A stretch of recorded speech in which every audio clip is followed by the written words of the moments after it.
relaxed. Single seat. Kind of fits down in a bit. Hence, Wide? Is that wide? we used to have a That's little we deep. used to have a That's foot deep, rest. isn't it? That's deep. Deep, yeah. We used to have a Yes, foot it's rest for quite- people. It's quite deep. Is that okay for you there as well to lean over or not?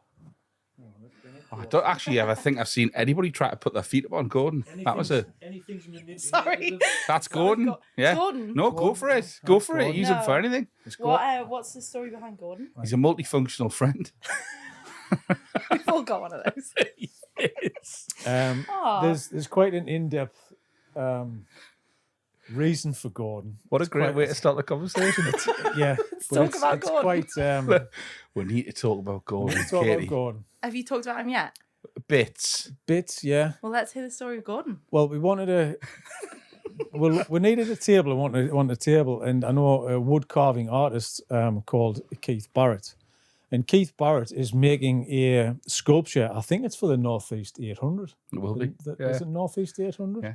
So he's making a sculpture for the Northeast 800, but he's a wood carving artist. So he's carving this.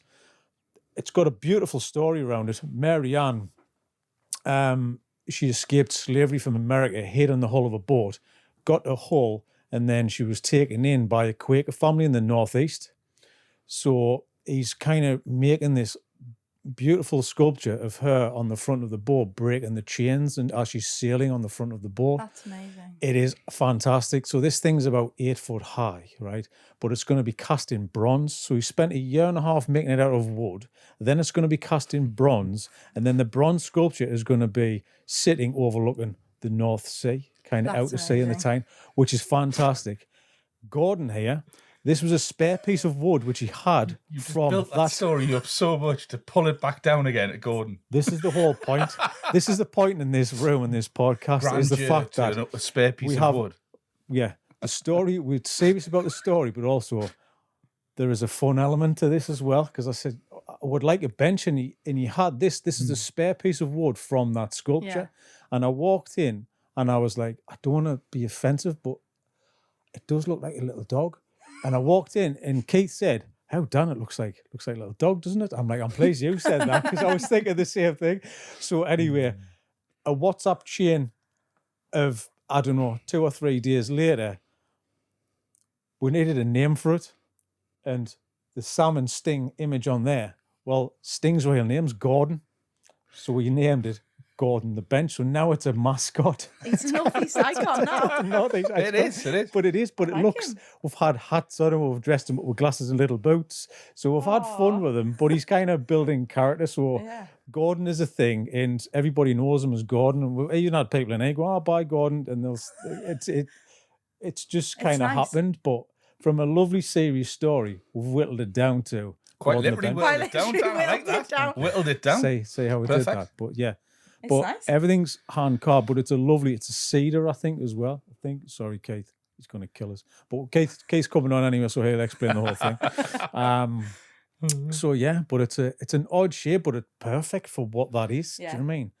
It just- Actually, your world, right? We realised the last podcast we did. Yeah. It's perfect for a cheese and charcuterie table. Oh yeah, yeah. The height and everything, right? Yeah. If you were sitting on the other side of the chair with that right next to you, it's a perfect I know. height. Yeah, Do you want Isn't to try? because you could, yeah, because you could. Straight in. Oh, great. Straight in. Well, I feel like that's a good segue, isn't it? Well, I thought you could recreate this. thought you'd love this. Oh man, Straight come away. on, come on. Come on. Hold it I up. mean, this is Look at this is my world. Anything meat related, I'll have it. What we There you got? go. Tell me what we got. So that's the Indio, which is our spicy spreadable salami, Ah, and then yeah, that's yeah, yeah. the Rosetta yeah. Heaton. My brother loves. test He it out puts. now. He puts. Do it. Honestly, go for it. If you want He to. slices that and puts that in with eggs. So he Yeah. loves that kind of stuff. So yeah. Should we put them on? I don't think I've Gordon for tasted later? anything But- on the but, yeah, podcast. we'll kind Why of don't do have it? them. Go on. I don't, because I'll be here all day. It'll just That's be us quite munching. spicy. Need some water. We can cook with spice. Well, you can cook with spice. I don't know whether can't. I'll. Yeah. I I'll think I start. can. I've got a level. You know, I start hiccuping if it's too spicy. Right, open it up, Katie. I don't do this. You can't do I this. don't have a knife Yeah. or anything. Quite an Yeah. entertaining It's a- podcast. You just hiccuping you're- for the whole thing. Punch your tails up with no knife. Do you know what I mean? It'd be good if you pulled out the meat cleaver out your bag. Well, no, that's Yeah. well, But that you- was a but- request, was it, That in our was a message? request. Yeah. Yeah. But I think we might question you, kind of. Yeah. She's got a meat cleaver. Be a great way to start a podcast as well. Just you over there, just fling it at the USB board. Cleaver sticking right in the wall. Cleaver and then sticking in the sighing around it. Well, I did say, I was like, is there anything I need to prep? And Chris was like, bring a cleaver. I was like, okay, great. And then Stephen, my business partner and husband, I was like, oh, I'm going to take leave. He's like, no, we need them. We are still working on Friday. All right, okay. So the only reason you haven't got a cleaver is because it's in use. Yeah, it's in okay. use, yeah. Keith tried to carve stuff with a butter knife back at the... To be honest, we have to do that. I would love a meat cleaver just hanging out the wall, but we do, if we get kids in here, I think that might be a bit dangerous. We'll have to put it high up. We put brackets around it and stick it in the wall. Oh, we'll put like a mini, we'll fence it off. Yeah. Because everybody fences things off, don't they? We'll It's mad, isn't Make it? it look Ode. like a feature. Yeah. And we'll just write ode to Katie. So people are very clear that you're not Katie Perry, you're Katie Cullen. Right? Not Katie Perry. Katie Cullen. Not Katie Can you Perry. sing? I Can you haven't been sing, to Katie? space. No. No. You haven't been No. to space? No, I haven't been to I haven't space. either, funny enough. No. Would you go to space? Yeah. You would. Why not? Yeah. If it was offered to you. I wouldn't go, I wouldn't go like long-term deep space. I'm a bit long scared. haul. Long haul. Go up like zero gravity, but I wouldn't come back and say I'm an astronaut. Well, you can't. You've just saying, I've just been Up and down. up and down. Do you know what I mean? I think it'd be cool, but not like long-term. Yeah. Like space movies really freak me out. Yeah. Yeah, but long term, you can't handle it. So, I mean, we've just seen. What's long term in space? Well, we're just, Like, seriously, what does long term mean in I space? don't know, I mean, 5 months over that. 6 did you months? just pluck that out of the air? Well, of course, I plucked it out of the air. Where else am I going to pluck it from? I'm not a scientist. Some am I? kind of I mean, mathematical come on. equation you were working through your Christ. head there. If you want this thing to dumb down, just come and ask me. I mean, I'll dumb this down. You know, I thought there was like a Instantly. Matrix situation going on. You were like 5 months times 40. 5 months space times. time. Oh, space time. No, on a serious note, because Elon Musk just rescued those astronauts from space, and they were up there for 9 months, and they were only supposed to be up there for like 6 weeks. And the lady, it's been all over the news, but I don't know whether it's just kind of, and they put a picture up with the worst angle of you or something like that. But she looks like she's aged 10 years. Yeah. And it actually, now we know it's a thing that, like radiation, you do get radiation sickness as well as your bone density and all that stuff. So you're right, you can't live in space for too long. We're not supposed to be there anyway. Sorry, That's why we have a planet. Katie, that's why we have a planet. Do you know what I mean? It's nice. why we It's have a nice on here. planet. It's I nice really here. like it down here. I do, like, yeah. You've got charcuterie. We've got, we've got water out of a cup. I Do you still know what I mean? I can't don't have do to float that. around. Said- I'm not drinking out of foil. Do you know what I mean? It's kind of, it's quite comfy, isn't it? It's nice. I though. can't actually take the sentence. Elon Musk saved those astronauts. But it's right. It's true. Elon must save those astronauts because they left them up there for political gain. Anyway, I'm not going to go into that because that's not the podcast. But yeah, down to all politicians. Boo. That's all I'm going to say. I wonder how would charcuterie last in space though. I think it might. I think, Yeah, it's just a vacuum, isn't it? but you get loads in your bag, can't you? You can get kind of loads in the Flat cupboard. pack. Vac packing everything up yeah. there. Yeah, but everything's in like You could fulfill sort of orders in bag. space, just vac packing straight away. Wow. Just it's dehydrated. Yeah, Oh, you know but what? that's so flat. You just like you pick one out. Yeah. So It what did I definitely- say? I When don't you think walk- it would keep you very full though. I mean, you could take some nuts up there as well, some almonds or something. Oh, So damn, make that's nuts. a complete and utter, like That's not accident going to waiting last to you happen. 9 though. months. Like Nuts. your look, right? Is Oh, you you open a spill bag them and and there's just kinda- thousands of them will be all over the place. I know, but they'll all. Getting the mechanics and everything, the rockets. Yeah, but they won't because, right? Everything weighs the same, doesn't it? When there's zero gravity. Get another Matrix Right. mode here coming. Right, so this is this is like proper bro science. This thing, this is yeah, For a second, Alice, just get the calculator Right. out just to make sure whatever Dan's So- saying stacks up. yeah. So I'm gonna say I was actually gonna put this to Alice. I don't know, like Alice. We always can cruel, you verify right? this? Ask Alice everything that we don't understand. Yeah, that's it. Because I think Alan's ChatGPT. no, because Alice is pretty much more intelligent than all of us, and she'll just kind of either give us an answer. Yeah, no pressure. She could also Google us as well. Does everything weigh the same in space? That's kind of. I don't have to Google that. No. It doesn't weigh the same in space. No, but what I'm trying to say is, if you open a bag, rip open a bag, it won't just kind of fly everywhere like dropping a bag on the floor. It would kind of disperse, and it would sort of, however, Are you thinking about the The- Simpsons episode here? the speed, by the, the way? speed of the projection of the opening of the bag, right, dictates the speed of the nut coming out of the bag. I guess it Just depends go back to the how beginning of that again. The speed of the vigorously projection. That makes sense. open the Katie. bag, to be fair.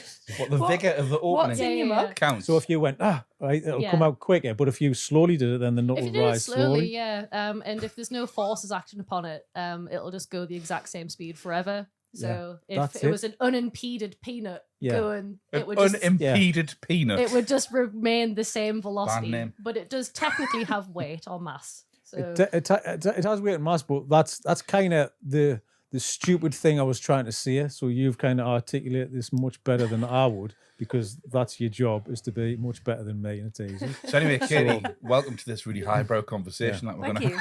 But I didn't realise how much you love space.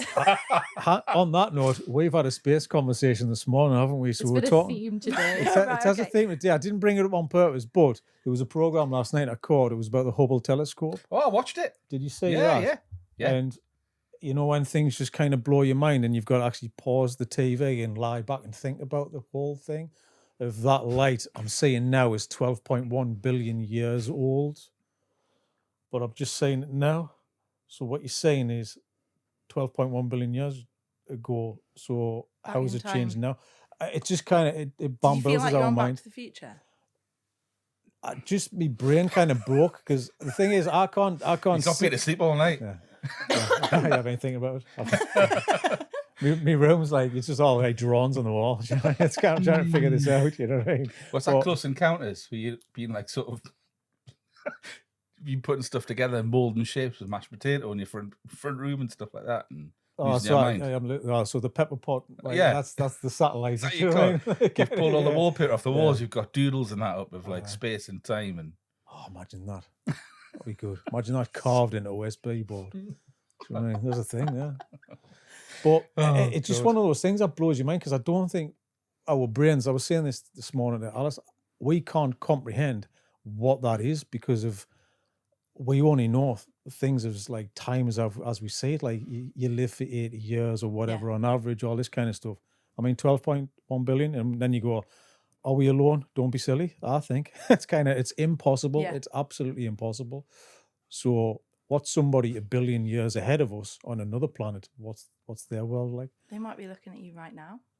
it might be a mouse though. Don't say that. Are What? you one? I'm not gonna. I'm gonna categorize you as. Are you one of those? But people talk about simulation. I think that's a load of rubbish. But the fact is, it's sort of. Is it possible? I don't know. What's your What, that thoughts we're in the on Matrix? space and why we're here? I Please, think we're Kate, just you got here. some big answers now. I Why- thought you were just talking about aliens. You I went for the just big think- question. I did. What's the point in life? It's just kind of chance. We're just here. It is. Yeah. Just should make the most of it while we're here. Yeah. Because there's no rhyme or reason. Nah. There's chance, and it's And if then you we're go gone. left or right, it's your choice on Yeah. if you go that way or that way, and that's what will happen with your life. But it's up to you which path you take. Yeah. Can I ask a really big question? Is that too Do you deep? think those things crossed Katy Perry's mind last week? I Yeah. don't think so. I don't think With the only thing crossing with the Katy Perry's daisies mind and was Katy Perry last week. Do you know what I mean? That's the only thing she was thinking Did you not about. see the Chris was- Ramsey podcast? Oh, Chris no, and I Rosie, didn't, she no. thought they were kissing the ground on a planet outside in space. Just right in the It was next door hilarious. planet. She's like, well, where else were they? He was like, they were here on Earth. Oh, 11 she thought- minutes She thought they were getting out of the capsule. What? With no You know, like, helmet sort on? of like Land of Giants or Yeah. something like that. Like, oh, look at this. It's the same atmosphere as Earth. What did she go to Earth Volume 2? Twinned Earth. There's definitely going to be a new album out. Like, Oh, man. Well, you know that Daisy's going to be the front cover, isn't it? The Daisy she took Yeah, up sure. for 10 minutes. Did the Daisy survive? Well, it was only 10 minutes. I No, mean, it might be a sort of like she might go in a completely different direction. Concept album, just space sounds. nah, it's because no one's going to her concerts. That's why she went up. You know what I mean? I'll break it down into But simplified. yeah, if you want to come on the things, podcast, yeah. you know, but, Dan's got an open welcome. yeah, but a discussion should be kind of, let's have a little rant and natter, You argue your side, I'll argue mine. Right, okay. I love talking about space. Oh, we're back on meat. But I haven't had any breakfast. I want to try that. Oh, then, right, That- come on. Can I? Sorry. yeah, please. go for it. Oh, have I got to open it? Yeah. I've got like clumsy thumbs. It's not even got an easy tear. Oh, has it not? No? How do I do it? I love the link, though. Can you take charcuterie in space? I think it's... Do you want some cheese? Somebody might sponsor us to try and do it. Open space. Yeah. I've got anything open with it.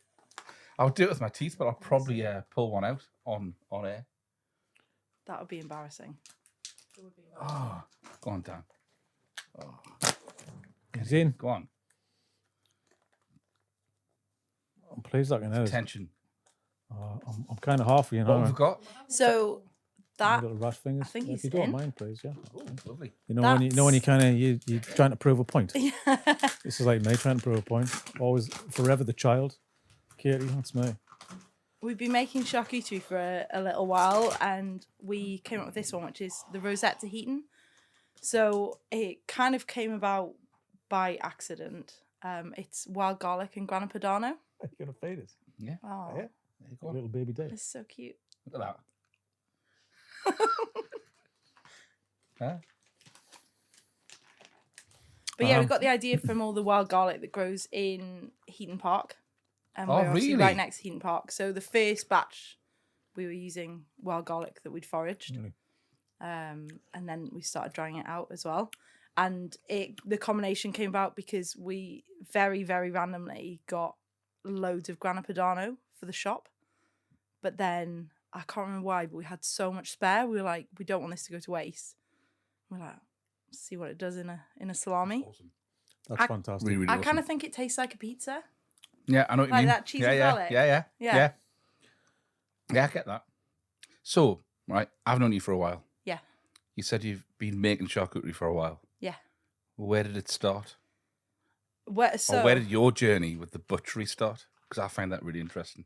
So if I sit and do ASMR, Yeah, you go on, you go for it. You just like, I'll baby bird them. just from the beginning. yeah, So not as a pitch. I just want to know because no. like, it's, So your I'm story's quite I'm unique. not a butcher.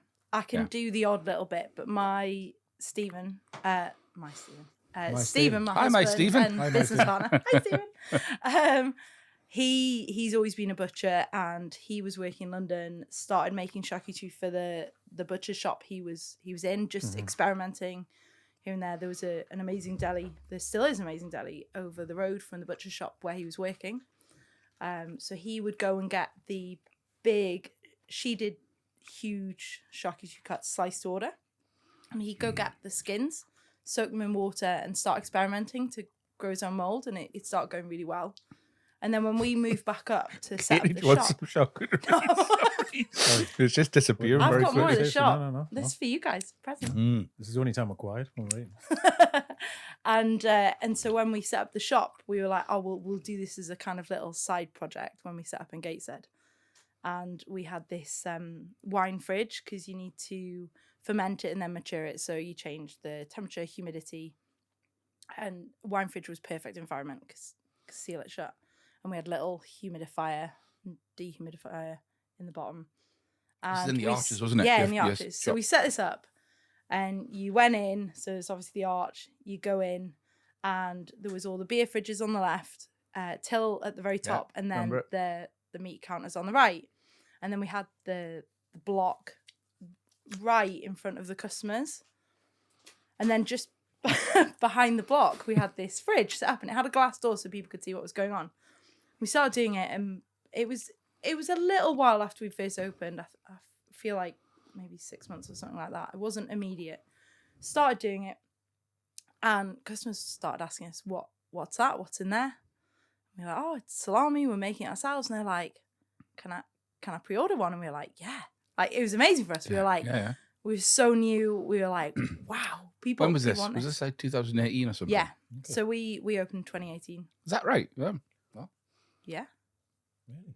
I just think so. guessed. No, because I guessed, and I was thinking how long I went to that shop, the original shop. No, Yeah, 20, yeah, it was about 2017, 2018. 2017. We've been going 8 years. 2017. Yeah. We opened. Okay. That's terrible. I don't know that. Yeah, but time flies. No, I when just it's fun, guessed. I was doesn't just it? trying Yeah. to see if I got my timelines right. 2017 we opened. So, and we were like, this is amazing. People want our stuff because when we opened, we built something that we wanted to go to, but we'd been living in London for ages at that point, and we hoped when we came back people were going to want it too, but we just had no idea. So we set up this. Luckily they did, which is good. We set up this charcuterie cabinet, And then like the first batch came out. I don't think we'd pre-sold all of it, and we put another batch in, and like we had some to sell. And then people kept coming back, and they're like, "Can I have some more?" And we're like, "Well, it takes like 6 weeks to be ready, so yeah, in 6 weeks, There's that's a ticket. fine." There's a ticket to come back in 6 weeks. So we started pre-selling them, and then people would get upset because they'd come when it was ready, didn't realize that other people had been pre-ordering. They're like, "Can I get some now?" And we're like, "Oh, sorry, it's all gone." And we got people who get not like nasty upset, but just like really disappointed, and you'd be like, "Oh, I'm so sorry." Yeah. So then we're like, we need more space for this. So Steve and I got married, and we got married in Northern Alchemy, brewed us beer for our wedding. That was really cool. We got to know the guys from there. And they were building this massive space, an event space, but they had extra space to rent out. And so we just approached them, and we got a shipping container in their brewery. And we built a bigger fridge and started from there. And we'd like go down and make all the charcuterie in this fridge. And it just still wasn't enough. And we were like, and then we were using it for storage. We had other fridges in there for storage.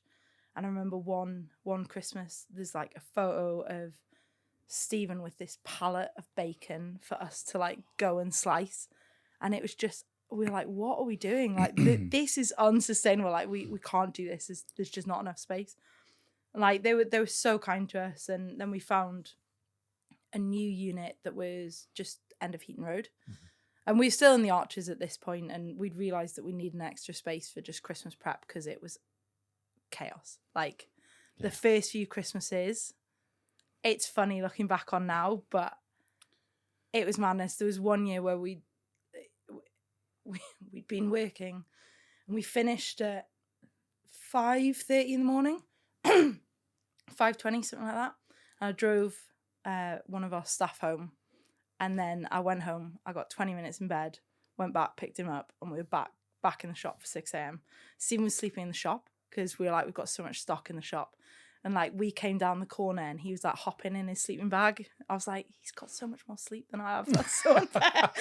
And we were just like, there was points where like Joel was chatting to a customer and he fell asleep while talking to the customer. We were like, this isn't good. One point, Stephen was cutting orders because we were cutting like through the night. And he had the block in front of him, and he had his knife, and he like literally fell asleep like that on his knife. Really?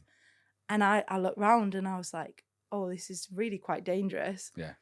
And I was like, "Stephen, wake up, because I didn't want to like touch him in case he jumped, like stab himself." And he was like, "Huh," and I just grabbed the knife, and I was like, "Right, we need to do like what we need to do, and then we need to go home and get some sleep," because it was like, this is getting dangerous. But you were getting it from everywhere though, weren't you? You were getting, because there must have been a point in time when you first opened where you were thinking, are people ready for this? Yeah. In terms of what you were doing, because we've had Pink Lane Bakery on here. Yeah. I kind of put you in that same seam of you were at the forefront of something just about to happen in Newcastle. Yeah. You know what I mean? Sort of like craft royalty, right? Because you were doing something completely different. Yeah. And you were at the, no pun intended, you were at the cutting edge of that, right? Lovely razor sharp, like that. Yeah. And did you expect that you got the consumer stuff, so just punters, people coming in and loving what you're doing, but then you had restaurants and you had all, like everybody trying to get a bit of you all the time?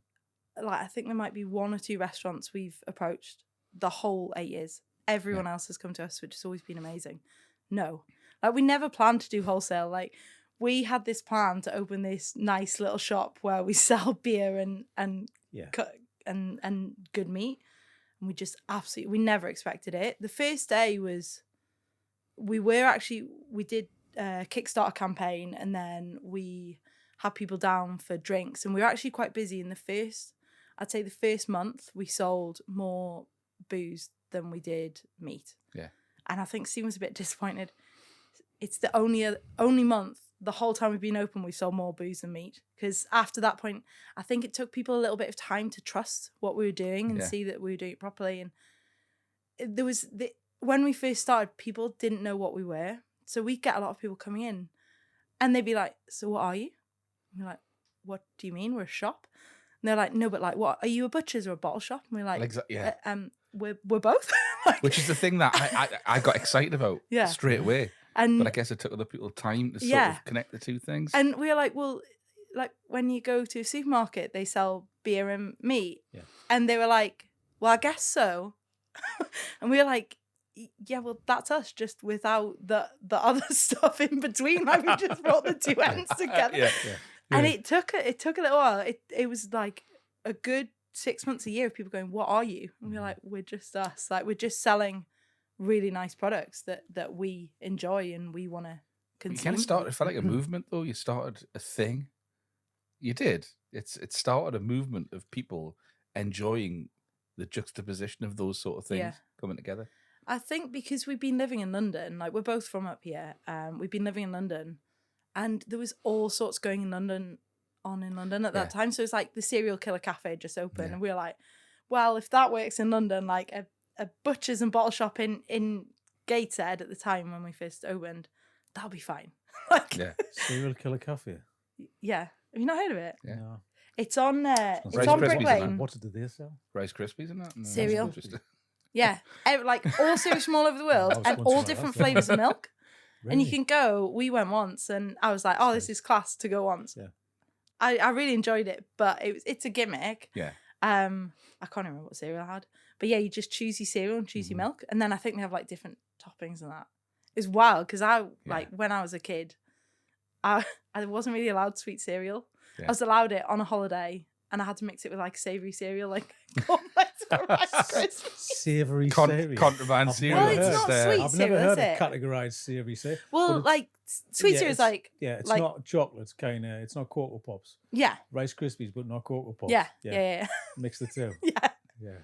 Yeah. It's, sweet Cocoa and Pops savoury. are underneath. Sweet and Savoury savoury cereal. Yeah, Yeah. you go. That's another one. Sweet and savoury cereal. Now, I always thought that was really normal until I was older, and I said, "Oh yeah, like it's so exciting me, like have a bowl of sweet cereal." Yeah. Be like, "What? What do you talking mean? about? What do you have?" Yeah. Hence the question. What you talking about, kid? Yeah. It was just, the thing is, those are just the things that got eaten first. And then the cornflakes, like, oh God, there's only cornflakes. And then I you like go, Weetabix, cornflakes. and you go, Weetabix, let's put sugar on it instead. Oh, it wasn't You like just that. sweeten it up. That's what you did. I You remember sweetened it up. my mum's gonna hate me for telling this story, but she was like convinced you couldn't tell the difference between like different brands of cornflakes. And we were like, me and my little brother, we were like, Mum, yeah, you're wrong. absolutely can. Yeah. And she was like, okay, we'll do a scientific experiment. I'll buy 3 different boxes of cereal. We'll do like a blind taste test. You're If setting you up a can- challenge, by the way, here. This is If you before can YouTube, guess this, isn't it? which one is Kellogg's, Yeah. I will buy that. And we'll buy that as like the cereal you get. So she got, it was like a supermarket, like very, very basic, supermarket own brand Yeah. and Kellogg's. And straight away, me and my brother got it. And she was like, her face just dropped. She was like, and we were like, yes, Do you know what it is? we get Kellogg's. It's You an get it. ongoing debate in our house. That by You the can way. absolutely I, tell. I can You get tell. what you pay for kind Yeah. of thing as well, kid. It's Yeah. the same as charcuterie, same as everything you do, beer, whatever it is. There is a difference Yeah. between these things, you know. I know sometimes I'll do like a Christmas taste test about like, Aldi Yorkshire puddings against something Well, else. some of them but are just all made in the same Well, factory. they are. It's just but different that's- branding. Katie, Just don't get me rebranded, started on but that yeah, because that's what yeah. I used to do, right? And I'd go and speak to friends who would be a bit, be a bit parky. How are you going to Aldi? And I'll be like, God, guys, man, I've just watched that Christmas cake be made. The very the same same one place, that yeah. M&S is selling Yeah. with a slight tweak to the recipe, made in the same factory. Yeah. But the cereal thing, right? On a serious note, Serious. Savory cereal, no. there is a difference because you've got. I'm going to get shot down by technical people here, right? But I've done lots of work with puffed rice in the past, right? Of course I have. Puffed rice and extruded rice. Extruded, What's extruded right? rice? So you've got extruded products like knickknacks that are like it's Oh, like like a it's starch. made with like a Elongated. paste, Yeah, it's right? It's called a starchy. slurry, Yeah, it's a right? byproduct of the thing. So it's like it's a composite of things Yes. that it's squirted out into hot fat or hot air or whatever. Doesn't right? sound nice, is it, when No. you just So, squirt like- something out in Well, I a guess hot that's how pot? they make churros, though, isn't Yeah, it? so kind Oh, of, and it's right, very right. similar to that. But like you'll know extruded products, like some things are pellets, like so I'd imagine quavers come in like pellets and then Yeah, there'll be just hot air puffs up. puffed Yeah. up, Yeah, right? yeah. So like if you get like Rice Krispies, they're probably puffed rice, Yeah. where you can get cheap Rice Krispies, which tend to be, it could just be like a paste Yeah. that is Oh. Yeah. turned into a rice shape. Yeah. And sometimes the different coatings means that you remember we used to get really cheap Remember those days when you used to get really cheap brown flakes, Katie? And you get that sliminess on the outside of cereal. You used to get it all the time on cheap cornflakes. Yeah. That's the difference. And it's a big difference. Yeah. It's a big difference. And it is. The cheap cereal used to make me gag really badly. I'm fascinated by the whole kind of science behind food. Yeah. It's absolutely, some of it's quite scary. I was watching this, it's just like a YouTube short the other day, and it was about how big companies are now trying to make everything as soft as possible. Mm-hmm. So you think you're eating something crispy and crunchy, like the example they gave is a what's it. So you bite into it and it's crispy, but it very quickly dissolves. And it's so calorie dense for such a little product. And because it's actually technically soft, your body doesn't think you've eaten anything. So you're still hungry. Right. Yeah. So it's how the body reacts to the thing that you eat. I think you might be right. But you're onto something there, because I remember Monster Munch used to be crunchier years ago. An extruded product. An extruded product, yeah. What's it? Anything, extruded product? Yeah, because anything kind of puffed is an extruded product, isn't it? Because it's not like a chip. Super processed. Super processed. Yeah. Like kettle chip. That's the kind of... But you only get the sort of eat real lentil crisps and that now, which are a big trend. Yeah. I worked on projects like that in the past, and it's just an amalgamation of flours that are like dehydrated into these pellets. Yeah. And they're just sold in bulk, huge like 12 kilo sacks into manufacturers who puff them up and put their own flavouring on. But it's an easy way of making a product, and it's like using a byproduct, and then you can... Let's make something out of the stuff that's left on the floor, isn't it? You know? Yeah, because I mean, I was because we were at the supermarket last week and we were buying tomatoes, and my little girl mentioned a friend of hers, like she brings like tomatoes on the vine because she thinks they taste better. I've done for like a photo shoot in a tomato factory. Do you know what I mean? And the ones that are loose have just fallen off the vine, and they just put them in another place, and then they sell them as loose. Everything has a place, but it all came off the vine. But you can charge more because it's on the vine. You can't grow a tomato any other way. But the thing is, it's like that's a lower valued item than the other one because it's on the vine. But it's the same thing. Yeah, that's what I was trying to tell. If you want good tomatoes, you've got to smell them. Yeah, like I'm the person in the supermarket going around sniffing all the packs of tomatoes, because if they smell good, they're going to taste good. But doesn't it bother you though, right? That that marketeers in retail have made a big thing of that now. That's huge. So I remember I used to work with some apple growers in South Africa, right?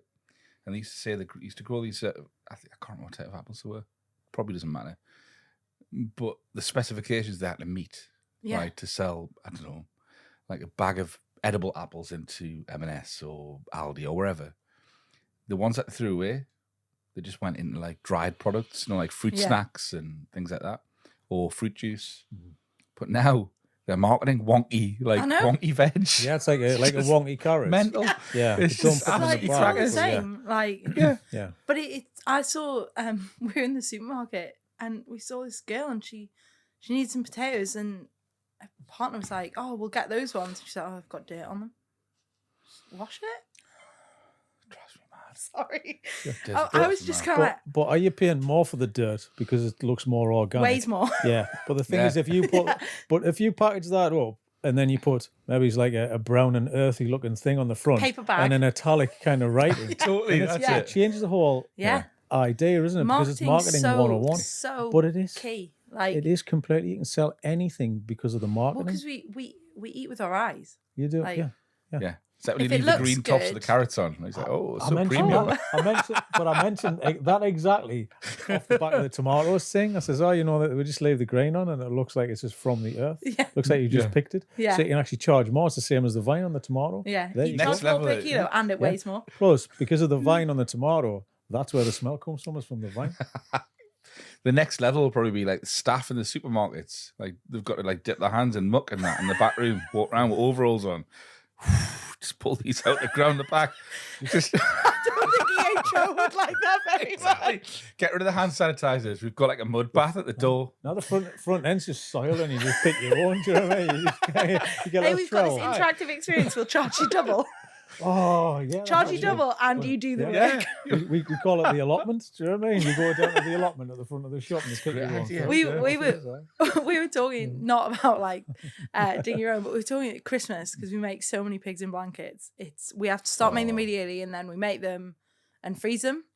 And we were like, it got to a point where we'd sold enough and we just had to say to people like, we've got this great DIY kit, make it with the kids. And most people were like, you've run out of pre-made packs. I mean, we were like, yeah. We're like, but it's great activity for the kids. Like giving them advice how to do it. And some of them wanted it and some were like, please, can I just have another pack? You can just keep rolling back on you and say, we've now got a festive sausage making kit yeah. to make your sausages to go with your DIY pigs and blanket kit that we can sell later. Buy the hand crank, sell a hand crank at the same time. Yeah, exactly. Yeah, but if you put a bit of sage in there, I'll sell for more, wouldn't it? There's a little bit of green in there. Think about that. So pigs and blankets are like a butcher's equivalent, like Christmas cakes for a like bakery. Yeah. Start panicking around September. Who came up with that idea, though? Yeah. It's a genius idea, pigs and blankets, isn't it? Yeah. Yeah, who came up with that? Someone who wasn't a butcher. But everyone's like, well, I've got sausage and bacon. Let's just kind of... Yeah.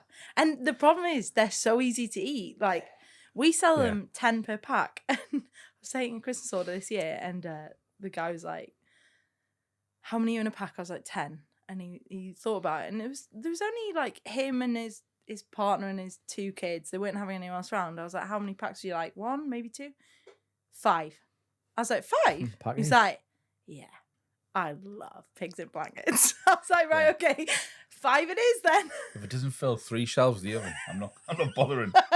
But you get, I mean, yeah, because the kids, good. Yeah, they are really good. It's the one thing that everybody wants. I mean, last week we were out for dinner and it was like, do you want pigs in blankets? The first thing the kids eat is the pigs in blankets. Yeah. And then they just got 1 on the plate. You're like, 1? Do you know what I mean? I know. Got to ration them. But after Christmas, people don't want them. There was one year where we made more. We didn't realise we had a couple extra packs. And like we still had them in the freezer at the end, but we'll wait until like the very last collection before we put it out on social media, just in case once we missed off a bag. But we didn't need them, and I put them in our display freezer and I was trying to sell them after Christmas. We were like, oh no, I've had too many. Wait till they've overeaten pigs in blankets. Like this week, with it being Easter last week. Like this week, no one wants lamb. Everyone had lamb last week. No lamb this week. Yeah. Well, I mean, look, pigs and blankets all year round. Lamb every single week. That's where I'm at. You know. What does a pig and blanket look like from you guys? Is it one of these little dinky things that dehydrates? Yeah, because the ones we had were a little bit longer last week, but they're usually about that.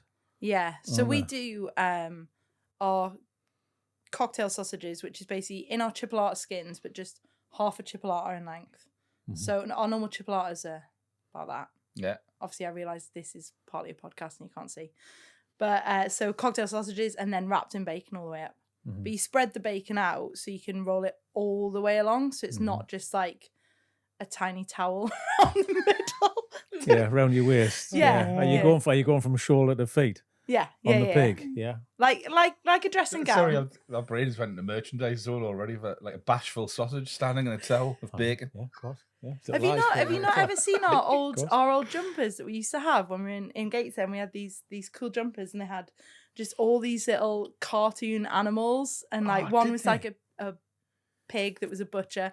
We had this really angry Christmas turkey, like, and there was, and it just had loads of phrases from like our tagline, which is "Meat Be a Life" and other things, and it said "hipster wannabes."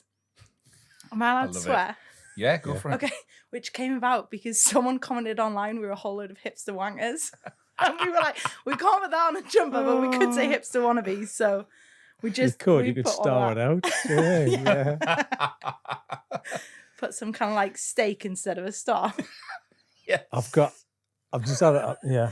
Where's your brain gone? Would you do the T off hipster as a T-bone steak? No, because you mentioned a pig. Like, because I'm imagining a pig in a blanket, then I've gone for a pig in a dry robe. I'm going to bring it up to like modern day times. Because they're very popular, aren't they? Do you know what I mean? Popular. A pig in a dry robe. I just imagine his little hoofed arms going out the side. Do you know what I mean? But does the dry rub look like rashers of bacon though? But he's got to be doing something. Yeah. Maybe the tie could be a bit of streaky bacon. Yes. It could be, yeah. String. Yeah. Yeah, butcher's twine. That's better. Is that what you call it? Butcher's twine. Twine, yeah. Little hood. But you need little slits for the ears to come out, because that's cuter, isn't it? With the little slits for the ears for the pig. Yeah. Yeah, sorry, my brain's gone into that now too much. I need to park that. Pigs in dry robe. Pigs in dry robe. It's a thick bit. Pigs sea dipping. Yeah, that's for you. It's a hipster water. wankers. Yeah. These ones just for the hipsters. Pigs in dry robes. Pigs in dry robes. This is waterproof bacon. Oh, might have to do it this Christmas. All our bacon is dry cured. Do it. Yeah. Oh. That's great, isn't it? Oh, yeah. Well, I think that's the end of the podcast now. We said. I'm just thinking about. I'm thinking about festive display now. Now I've gone from that to a festive display of characters. Yeah. Is this like an online display or in our window? In your shop window, like a festive display. Nativity. Yeah, nativity. That's the thing. That's where I'm going. It's a festive nativity. Yeah. Right. Okay. Oh, brilliant. You want to come down in December? What's the? What's he doing? What's the hipster pig in a dry robe doing? I don't know. But he's going to be one of the shepherds. The shepherds. Oh yes. Yeah, 3 of them with the hoods up, with the little ears sticking out. Yeah. And they're delivering. It could be the bottles from the shop. Cans of beer. Cans of beer. Cans of local ale. Carry out. Yes, that's it. Yeah. Oh yeah, one of them's got a 4-pack of growler. One of them's got a 4-pack of LCL in his hoof. Yeah. It is. Yeah. Is it a hoof or is it a hoof? A hoof. What's That's a trotter, man, isn't it? It's a trotter. Well, I went to a hoof. Do you know what I mean? I'm going Goodfellas, man. I'm talking about the hoof. The hoof. Because on Goodfellas, when they're around the kitchen table on Goodfellas, it's the hoof. That's what they taught. It's a Goodfellas thing. Sorry, I'm off on a tangent on movies now. But yeah, let's spin back. Trotter. Yeah, his little trotter. Yeah. Because it's got to be like that. You've got to get it in the kind of the little. Yeah. Do they have the plastic rings now? Has that changed with the pack? Cardboard rings. Cardboard rings now. But you've got to do the pincer. You've got a pinch. So how's a pig going to pincer with a trotter? Because you could do it with a ring because he'll pick it up, but that's an overgrab, isn't it? His paw, his trotter under the. His paw. It's gone. Gordon, paw, come on. Trotter. Yeah. Sorry, Gordon, we're leaving you out. Sorry, Gordon. Gordon could be in the nativity. But when he's turned away, he's the manger. Yes, it's like a manger. And we could loan Gordon to you to block and bottle to go in your window. He might get a bit meaty. I was thinking he's one of the camels. He is quite meaty. Get a layer of lamb fat. Yes. Oiled. It's got to get cured. Yeah. Another full series, the king of meats. Can tell him why eating with the king. Yeah. The king of kings is the king of meats. The lamb. It is. We've got a full nativity here, right? Hang on, let's get back in the room because we'll go off on a tangent here. Right. Katie. So, Gateshead. Yeah. Started something. Big leap. Went to Heaton. How did that happen? Was it hard? Were you shitting yourself thinking, is this going to work? All three, I think, Katie, isn't it? So we, Network Rail had all the railway arches and then they sold them to the Arch Company, which is owned by BlackRock. Big people are buying up loads of land all over the world. Mm-hmm. So they took it over and it was one of those things where I ended up getting involved with this campaign for the arches. Went down, spoke in the House of Parliament. It was a bit crazy. But they sold the arches and immediately, so in everyone's contract, if you have a space in a railway arch, is that they can kick you out with very little notice to inspect the arch. But when Network Rail owned the arches, they didn't do it because they didn't want to disturb their tenants. Mm-hmm. They sold all the arches and immediately they started going around and exercising their right to inspect the arches because obviously they hadn't been doing it for years and years. And we got this notification saying that they wanted to kick us out of our arch for a month, but we were like, it's not going to be a month. It's going to be more than that. So we, at that point, we'd kind of realised we'd outgrown the arch and we needed more space. So we were like, this is the opportunity. And I just happened to be driving in Heaton looking for an electrician. And I went to the old Trojan Electrics on Heaton Road. I went there and I came back out and I realised the shop next door was completely empty. It was the old stove shop with heat-on stoves. Love a pun. And so I went straight back into Trojan Electric and I was like, what's happened next door? Where's the stove shop gone? And they're like, oh, they've gone. I was like, who's the landlord? And so he gave me the landlord's details. I rang the landlord and I was like, is this up for rent? He was like, yeah, it's going on the market on Friday. I was like, can we view it today or tomorrow? This was like, I think it was Monday. And he was like, yeah, fine. So we went down and viewed it. And Steve and I have often, we have very similar vision for what we want. There's very little things we actually disagree on in the business, and we both respect each other's sides of the business. So the meat side is his, the booze side is mine. I also do all the admin, HR, all the really, really boring but essential stuff that keeps it running. And but we've got very, very similar vision for the shop. And we were like walking round, and it's happened in everything we've done, whether it's any of the units we've taken on or any of the houses and flats we've lived in. And we just like looked at each other when the guy, when the landlord wasn't looking, like nodded, and like he turns around and we're like, we'll take it. And he was like, well, it's going to market on Friday. We're like, no, don't put it on the market. We'll take it. Get the lease signed up. So we were like, fantastic, mint. This is a brilliant location. And then we got the lease rolling. And this is the start of 2020. Yeah. This is like February time we'd viewed it. That's good timing. Katie. So then it gets to like solicitors and everything. And there was that week where it started to get really serious. And on the Monday, Boris had announced people needed to stop going out. I remember delivering on the Tuesday to our wholesale customers. And I had about 15 deliveries. And I saw 3 customers across 15 restaurants. I still get a bit emotional thinking about it now. And I came back to the shop and I just burst into tears. I was like, we're screwed. Like, this is half our business is wholesale by this point. And I was like, I don't know what to do. I saw 3 customers. All the restaurants and cafes were like in complete shock. So this was the Tuesday. The Monday we'd also moved into our new flat. Just we'd been living with my parents for a month or 2. Moved into our new flat. The Wednesday we'd gone and got a sofa, or Tuesday we'd also got a sofa from IKEA. The Wednesday every IKEA in the country shut down. And the Friday we were due to go in and sign the lease with the solicitors. And it was like Friday 17th of March or whatever it was. And we went in, we signed it. And our solicitors was super chaotic. And we came out, and he wasn't filling us with much hope because he just wasn't very organised as a solicitor. I wouldn't advise using him again. And we came out and we looked at each other and we were like, what have we done? Like, the whole country's just shut down. We don't know what's going on. This was just before everyone went wild for toilet paper. It was like just a couple of days before. We were not busy, not quiet, just kind of average in the shop. But everyone's a little bit hesitant.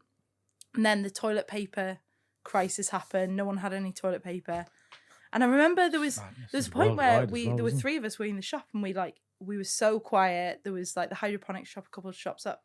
We were all just sat on the street. We came out and sat on some upside down kegs, like 2 hours. We were like, there's no customers around. And we're like, all right, okay, this is weird. It was a really nice day. We were like, it was like a town it was like a zombie town. There's no one there. Yeah. And then the absolute chaos hit, like in terms of everyone suddenly descended because the shops were running out of food, the supermarkets were running out of food, and they realised that we still had meat and we were still getting deliveries from the abattoirs every day. And I've never experienced anything like it. We were lucky because we'd been using our egg supplier for years, by that point 3 years, and he was getting calls left, right and centre, and he was like, I'm only going to carry on supplying the customers I've had. And I've never experienced anything like it. It was all hands on deck, all hours, every day. You work all this time. At one point, we had queues down the road. One point we found out, because everyone was coming in, like, have you seen the queues? And we were like, no. And then we'd look out and we were like, oh my God, the queue's going to the street. One point, the queue was going from our shop, like halfway across the high level bridge. And obviously everyone was socially distanced. So it was absolutely crazy. And all people wanted, chicken and mince, chicken breast and mince. And I've since watched I'll send it to you because it's really interesting, a YouTube video of a butcher's in New York called The Meat Hook. And they're really cool. They do loads of videos. And I watched their take. They did a video after the first lockdown of what they went through. And I'm literally getting our hairs standing on end now, goosebumps. The exact same thing we went through, like it word for word. And they were saying everyone wanted chicken breasts and mince. And it must be this kind of primal. And we'd minced everything in the building. And it got to the point where staff was like, do I mince this bit of fillet? And we were like, no. Do you think it's because people's brain goes into that frugal, we need things that can be flexible mode? We need stuff let's we can mince freeze. everything, can freeze it, We can go make to stuff from bolognese, mince. go to anything, whatever. Yeah, it is, but it's that there's lots of things you can do with that as well. And it's flexibility, and it's family meals. Yeah. I think that's it. It's family meals. And it's not fancy. Yeah. Everyone just wanted to go back to basics. We went from doing a bowl of mince per day to doing, it was like 5 gastro tubs piled of mince several times a day. Yeah.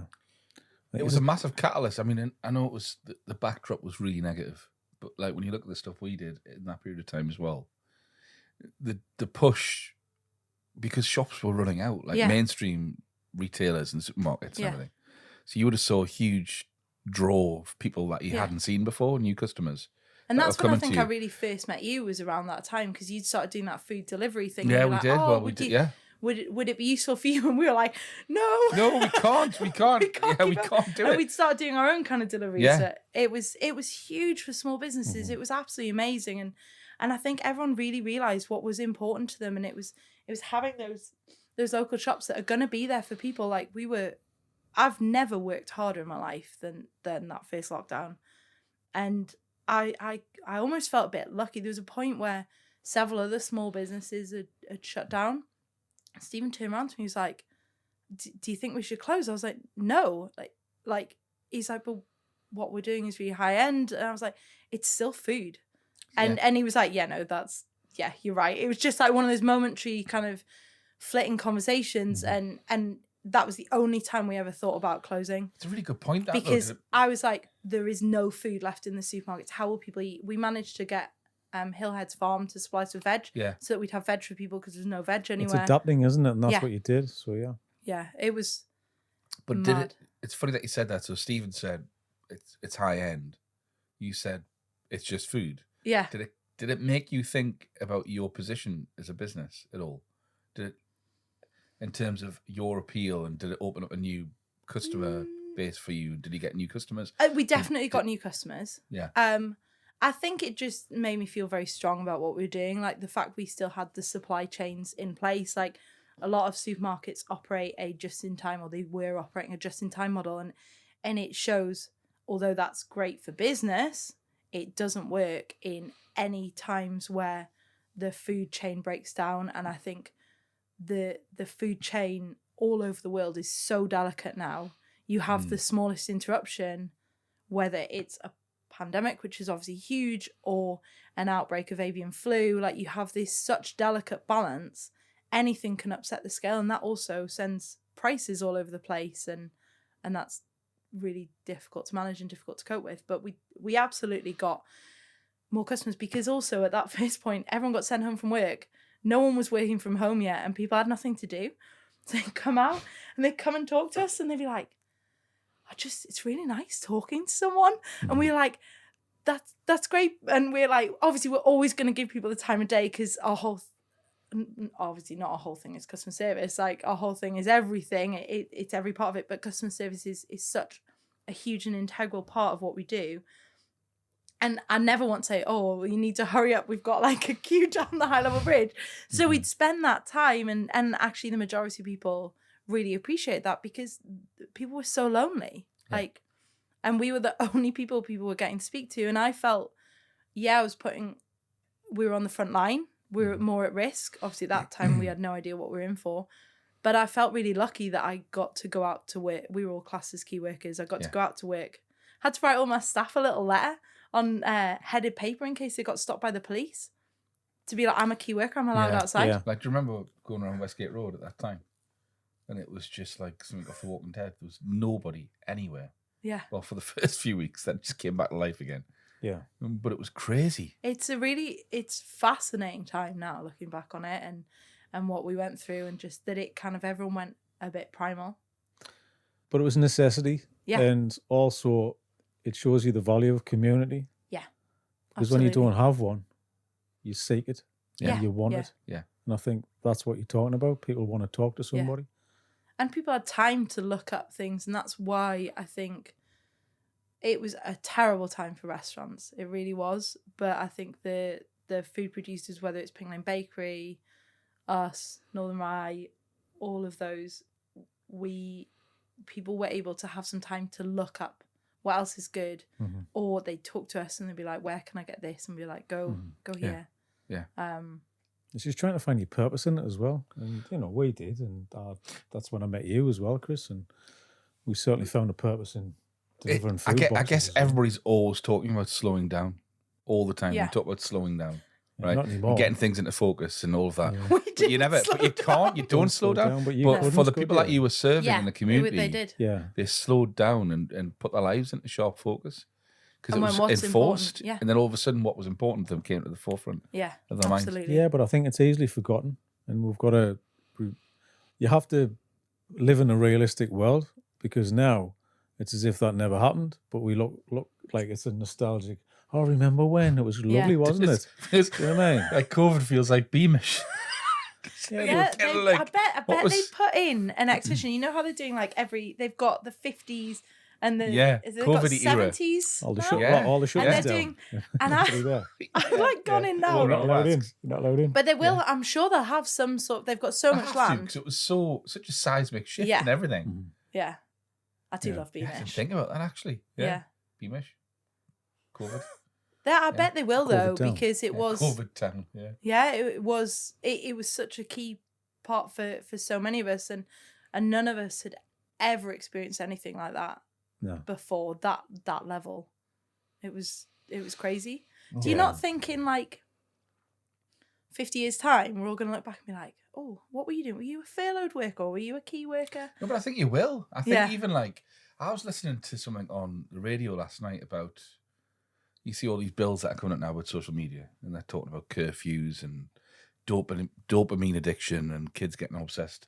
Literally, their brain function's changing because of obsessive behaviours using phones and everything. After you've made money, there's a generation of kids. There is, mine included. There's a generation of kids that had such a severe shift in the way they behave compared to us, because of COVID, and it's. There is no doubt in my eyes that in 20, 30 years' time, there'll be sociologists and all kinds of people looking back thinking there's a generation of people. It had never happened before, ever. We had, Robbie, who owns 2x2 Brewery, he's got several kids, and he had asked us, I've got this young lad called Ruben, he needs to do his work experience, can he come and do it with you? And we were like, yeah, absolutely. And at the point where the first lockdown happened, one of our staff had been furloughed because he had a long-term health condition. And we were like, okay, yeah, obviously you've got a furlough. And then we had Ruben coming in, and this was right as no one knew what was going on, but we all knew it was bad. But we were like, we need help. So we were like, do we cancel this 15-year-old lad? And we were like, I actually think we need him. So he started, and he was doing a week, and he started. And the first day we were like, this is how you make sausages. Day one. You're not making cups of tea, you're on sausages. Yeah. And he learned to make sausages in one day and made them for the whole week. Got to the end of the week and we were like, do you want a job? And he was so excited. He was like, I'm going to have to ask my mum. His mum was like, no, it's too dangerous. And she was like, no, it's too dangerous. You can't. Because obviously by this point, there was more and more information. It's too risky for him. And we were like, okay, well, it's been great knowing you. Thank you so much. See you around. Got to the end of the first lockdown and we were like, Ruben, do you want a job? Bring back Ruben. Bring back Ruben. Yeah. And his mum said yes, and he came out and he was with us till he went to uni. Wow. And it was just like, we need someone right now. But looking at him and he then worked in our shop, and so he had all this interaction with adults. When I met some of his friends once, he was just so much more at ease with adults than any of his friends, because he was in that environment when everyone else was kind of being shut away and just only speaking to people through screens. he was there in front of customers, serving them, making sausages. Yeah. That's what we did. We had our kids packing boxes and working on the Local Heroes project. Reuben, great name. Better sandwich. Yeah, it's a good sandwich. Do you remember? Did you ever go to Trackle by the river and the little Reuben fritters that they did? They were so good. One of the guys who was a chef there, Axel, Icelandic guy, came and worked for us from Trackle. And we were like, tell us the recipe. And I found, it was literally 2 days ago, I found one of his old notebooks. And I was like, do we still need this? I was looking through it, and it was basically just like orders from like different suppliers. And he was like, it's a recipe for the Reubens in there. It wasn't. You used to do a pig's head there as well, didn't it? Yeah, that was our pig's heads. Yeah, it was half a pig's head. And it was like on a board, and you got a pig's head, pork chop, and then tails. So it was like nose to tail dining. Right. We need to go into this. That's a plate of food. Yeah. How do you cook a pig's head? Well, we actually did one the other day. Steve and I went down to London, and we went to Follows in London, and they do the crispy pig's head. Oh my God, it was absolutely amazing. It was quite funny because we were sat at the bar and we were eating this pig's head, and well, actually we'd ordered the cod's head, the pig's head. We'd ordered. Was it wearing a dry robe by any chance? No. The trio of heads. Yeah. So we were like, we'd ordered all this food, but we hadn't ordered the cod's head. Because I was like, I think that'll be enough. And the guy who's taking our order the way, who's so nice, he came over. He's like, oh, it's a really good selection. And we'd got like the Waldorf salad and everything like this. And the waiter left, and Stephen just was like, oh. I was like, what's wrong? I was like, you really wanted the cod's head, didn't you? And he's like, yeah. I was like, well, let's get it. And he was like, really? I was like, yeah, let's just do it. Fuck it. We're here. Yeah. So I was like, oh, hey, come here. And he came back over. I was like, can we order the cod's head? He was like, really? And we were like, yeah. I was like, but I think we've got too much food. I was like, can we cancel the Waldorf salad? He was like, oh, the chef's going to be so upset. That. Can I cancel the Waldorf salad? And he was like, the chef's going to be upset. And we were like, why? It's just a salad. He was like, you're the only people who've ordered the salad the whole night. We've got a Waldorf salad on. Like, I'm really sorry, but he's like, no, the cod's head's a way better choice over the salad. Look, I think out of all of that, you could have squeezed in a Waldorf salad, surely, No. Like the amount of food, because we had all these other fritters, and like we had so much food. It was all absolutely delicious. And so the pig's head came, and at this point, I knew that the restaurant was packed. It's an amazing restaurant if you haven't been. And it was absolutely packed, and there was like this there was this guy to my right, and then there was this group of like one woman and two guys to Stephen's left. And like they bring the pig's head out, and we're like, class, like this is going to be great. And this woman just looks round. Were you all on a bar? It's at a bar top, yeah. So it's like round like this, and and I'm here, Stephen's here, and this woman's here, and she's like, and looks absolutely horrified, like we've just, I don't know, shot her in the knee or something like that. And she was like, looked like she was going to be sick. And we were like, I realised she's obviously a vegetarian or vegan, but it's like, you've come to Follow, which is this restaurant that's all about using it's quite a meaty restaurant. They do have amazing vegetarian options, but it's not a vegetarian restaurant, and they do serve a pig's head. It's one of their key things, that and the cod's head. And if you're going to eat meat, you need to be prepared to eat every part of it. I mean, I don't really want to eat an eyeball. No, but I agree. Yeah. But it is, if you're going to eat ham, you need to be able to eat a pig's tail or a pig's ear or cheek or guanciale, anything like that. It's really important that you need to accept it's on the bone. Yeah. But we had a few drinks, and we just thought it would just be fun. Did you dive into the pig's head? No, well, first of all, like we'd said, like it kind of come up with the waiter that Stephen was a butcher, and Stephen like took it off, and it was like completely clean, and the guy walked past, and he was like, "Oh, you weren't lying." We're like, "No, we run a butcher shop. We don't tend to tell people what we do, but it kind of come up. He's like, "Oh, you weren't lying," and this woman just couldn't stop staring and was like getting more and more agitated, and we were like, pig's head. Would you like a little ear? Would you like a snout? Like, oh, look at this snout. I felt. Why did she not have the Waldorf salad? I don't know. She asked to move. 2 Waldorf salads. She literally asked to move and moved Did tables away from Really? us. But the guy on my side was like, "Oh, that looks class. That looks so Yeah. good." Yeah, I felt a little bit bad, but at the same time, Why?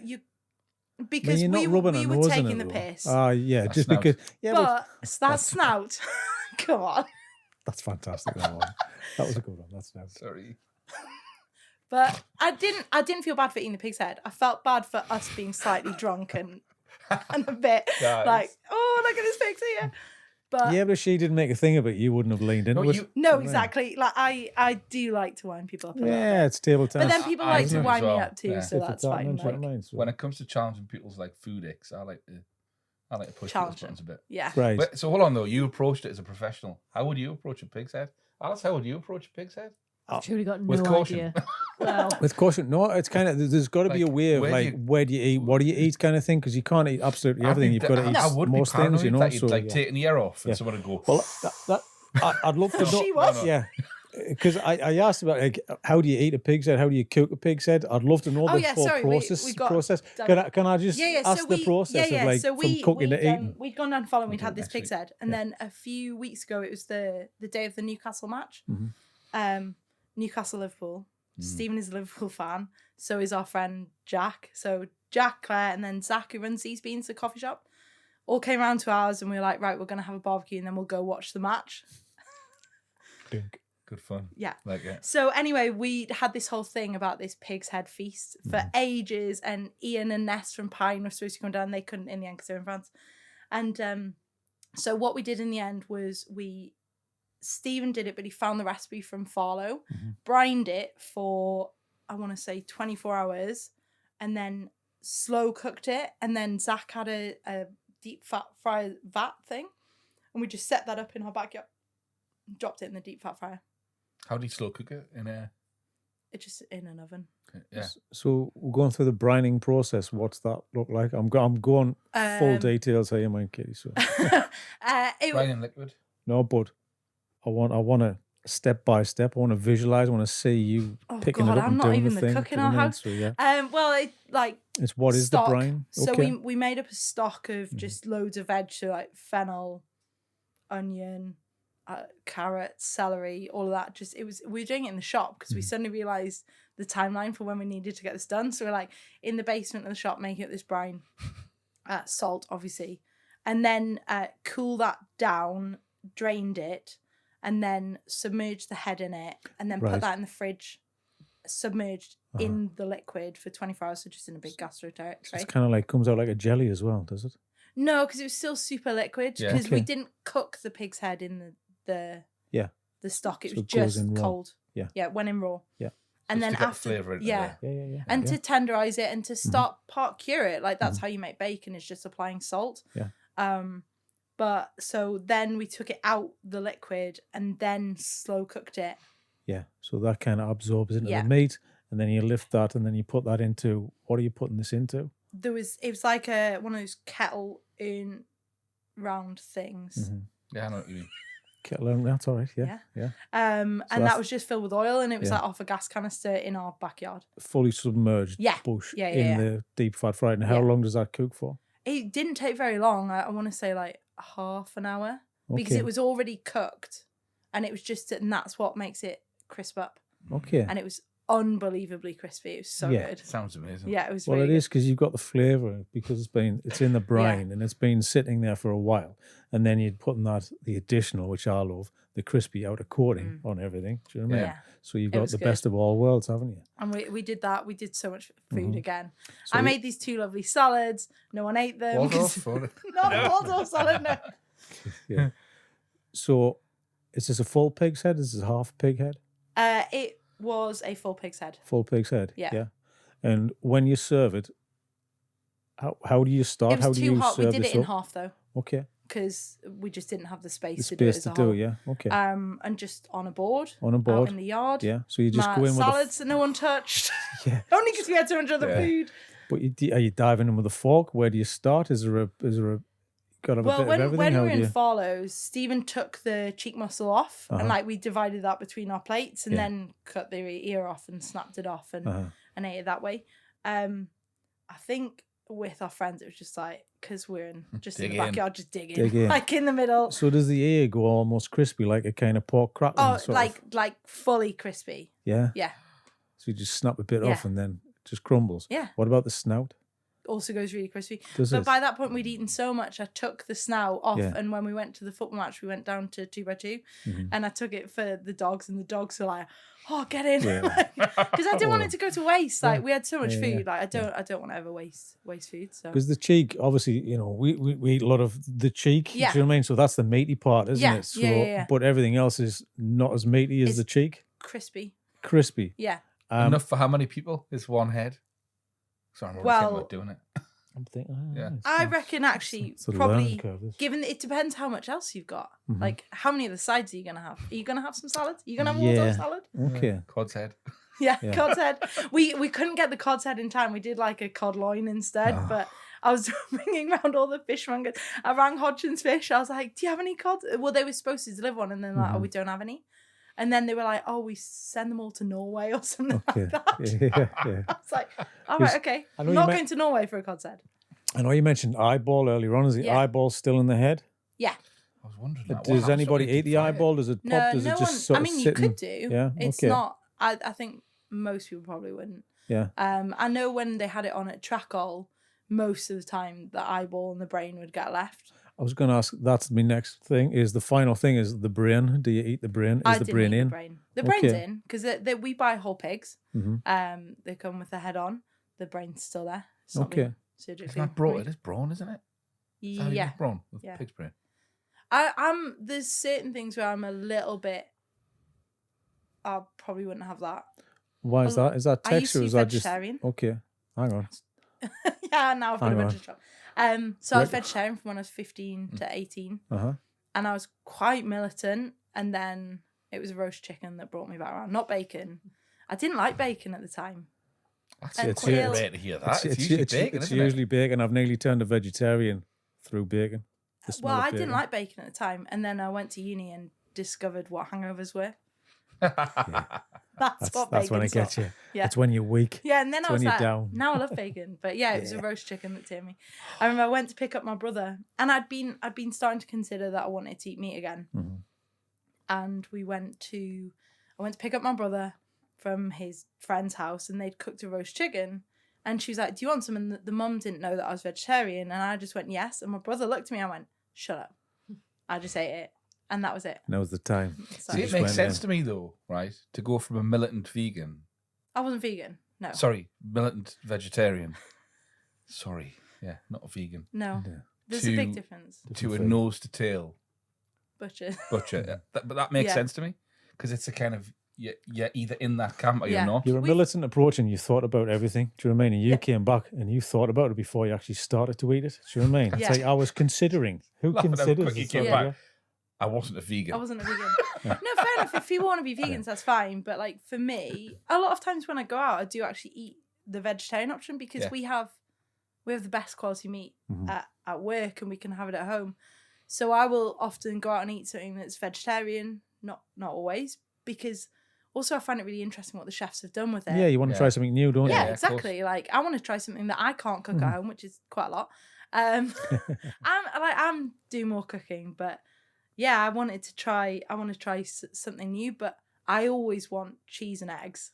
Like Yes, me too. I don't think I've realized in life all the best ingredients are allergens.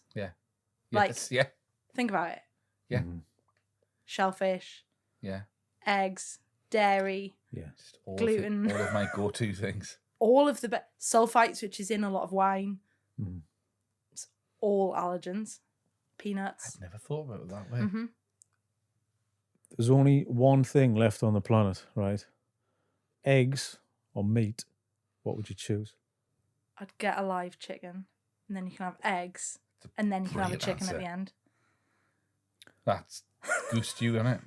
No, What would Is you? it not? no, because I mean that's a clever, but it's kind of what. Like how God, you get the if- fox across, But the it's chickens across the no, but water. but it's. I mean, you've made it like it was obviously it's a clever answer to go because you went with the animal. But what happens if it was if you only had just a surplus amount of eggs, you couldn't have the chicken because you would never eat the chicken because what you need the eggs for the rest of your life. What are you going to pick? I would say eggs because they're more versatile. Okay, well, I'll pick meat and then we can be friends. Perfect. There you are. I just don't want to pick. Do swapsies. It's hard to pick because I went there with the kids. I was like, well, I think it's got to be eggs because they are very versatile. Do you know what I mean? As a food, it's a very versatile thing, isn't it? Plus, it covers your nutritional areas. Yeah. So you could survive on eggs. Just eggs. If you're not allowed to do swapsies and you've got no friends. Couldn't do swapsies, no friends, no mates. You by yourself, just eggs. You can knock up a quiche, you know, you can make a nice wild garlic scrambled, omelette. You can do a boil, you can do an omelette. And, do you know what I mean? There's lots, I mean, So I do think most versatile food is eggs. Egg as well, absolutely. Is it eggs? Is it? Yeah. But it's got to be. I mean, what else on this planet is the most versatile and nutritious? Yeah. It's that. It's got to be eggs. Eggs are great. Eggs are good. Eggs are great, yeah. Look, Katie, I know that you're pushed for time, right? Oh, I was going to move on to peas now. No. I was going to move on to peas now. I think number 2 is peas. Number 2 is peas because of protein. You got fibre. You got all sorts in there. And I think they're a little bit versatile as well, the peas. Peas are a great veg. Peas are like, they're just fun. It's like a little party in your mouth, isn't it? But I love peas, my favourite veg. It's just so exciting. Yeah, because, we've been talking about mushy for quite a long time on this podcast because we're talking about fish and chips and mushy peas. Yeah. But the peas very versatile, but they're good for you as well. Yeah. So, yeah. I used to pass quite a lot of time with peas during lockdown. I would genuinely get peas in a pod. Pea pasta. Right? Kids would go on that side of the table and I'd blow them across the table. Oh, like a mini football. Yeah. Table football. Yeah. It was great. Was it hard? Give it a go. It was like a hard garden pea, or was it a cooked pea? It was a hard garden pea. Hard garden, because it'll roll a bit better, wasn't it? Yeah. Plus, if it drops on the floor, you can use it again. Yeah.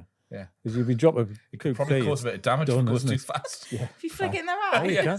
Well, I'm about pea. Dad, I'm blind. Lockdown injuries. Yeah. Pea shooters as kids. A straw and a pea. That was it. Yeah. With a little rubber end. Yeah. I did actually bring you something else. Oh, I tell you what, should we say it after the menu? Shall we double up then? You can. We've demolished. Yeah. But this isn't savoury because I was obviously when you asked me to come on, I was like, yeah, great. Do I need to prep anything? And then I started to panic. Then I realised it was going to be filmed. I was absolutely terrified. And then I started listening to some of your episodes, and I really enjoyed them. And often you talk about like people's first memories of food. Yeah. So I brought something. It's the first research as well. Oh, what's this? Sorry about the tub. Looks like a brownie. Looks like a brownie. This is one of my first memories of food. So this is called Grandma Heaton's Christmas candy. Is that dark chocolate as well? So it's smell that dark chocolate. Yeah. Stewed fruit. So it's dried apples, apricots, and prunes, stewed up and then dipped in dark chocolate. And this is like Christmas for me. And one of my first memories is literally dipping these candies in dark chocolate with my mum. So my mum's American. I'm half American. And this is what we do every Christmas. And it all came about because it's actually her grandma, not my grandma. It should be great grandma Heaton's Christmas candy. Her grandma, they had a ranch in California and they were loggers. They were like kind of the side bits of the gold rush in California, so providing the support. And they also had loads of fruit trees, and this recipe came about because there's enough for you. We've got to. I'm going to put mine on here for later. And it came about because they made it from their fruit trees. And I really like them. And I remember the first few years that we were together, Stephen was like, oh, no, I'm all right. And then he tried one and now he absolutely loves them. So my mum still makes them every Christmas. I helped make this batch this year. And every year, mum gives me loads to keep throughout the year. And I literally ration them. I'm like, you're allowed one a month, Stephen. The other day I went in, I was like, there's not enough left for the rest of the year. He had to snuck some. But go on, try it. Special. This is the first, by the way. You're not allergic to anything, are you? No. I realise I should have asked that before you ate. Any of the special monthly treats. I love it. Yeah. I just always liked show and tell as a kid. It's fantastic, yeah. So this is unreal, isn't it? Really nice. Oh man. So this is a homemade recipe. Yeah. And what's in this again? What's the preparation as well? I'm going in. I can tell you what's in it. I'm not telling you how to make it. God damn it. Secret. You have to. You know, Can I get you some at Christmas? I thought we could have dropped the guard there. Oh, man. I thought she was going to like forget where she was so there. Good. No, so it's like dried apples, apricots, prunes, sugar, water, chocolate. Mm-hmm. That's it. What kind of and chocolate? they last through to the next year. What's the percentage cocoa on the chocolate? Like dark 70%. 70. Yeah. Yeah. Proper dark chocolate. Yeah. I think this is the packet in the supermarket. It's the green one, the proper chef's. Mm-hmm. And that's this one this year. Okay. Normally it's been Lindt in the past, but That's amazing. yeah, unreal. Oh, why can't you sell them? Apparently originally they were like back in the day when they first made them, they talked about doing it, but they couldn't. The ingredients were too expensive, or the process was. I was talking to, I went round to my mum's to get these because I didn't want to use our supply from her. You're like, sorry, man, I ran out. And she's got loads. And I was that a confession to your man, by the way, on the podcast? Yeah, she knows. She gave me an extra box to take home with me. So, I was talking to What her. you doing, Katie? What you doing? No, I'll always ask her. I'll always ask her. Are you in this special cupboard? And she said they originally tried to do it, but they couldn't. And she was like, I was like, well, I can understand why it would be quite expensive. And I was like, I like the idea of everyone trying them, but I wouldn't ever want something that is so special and so exciting at Christmas. Like my grandma used to do them and send them over, and it was so exciting to get this parcel. Yeah. I wouldn't want to turn that into a job. I get that. You wouldn't want them to be like commodities that people feel like they're just buying from you. And I wouldn't want someone to like leave me a negative review about them online. That'd be really upsetting. Yeah, but I would just do it Christmas. This is a one-off. You're coming for 1 week. They're available. I'm quite busy at Christmas. That's it. No, but you know, you can wrap pigs and blankets instead. Get your mum on it, man. You know she doesn't want to do that. We'll put round doing pigs and blankets this year. We'll jump in. We'll do the pigs and blankets, but just have them on. Do you know what I mean? So like really high end. Yeah. Like sort of one price, one bag. When they're gone, they're gone. You know, limited edition. £20 each. Exactly. Is 20 that Hey, is that what Out and About with Katie? it is, right? Us doing pigs and With chef's hats on at the back. Rush. Me like over the Rush, pot, steering away.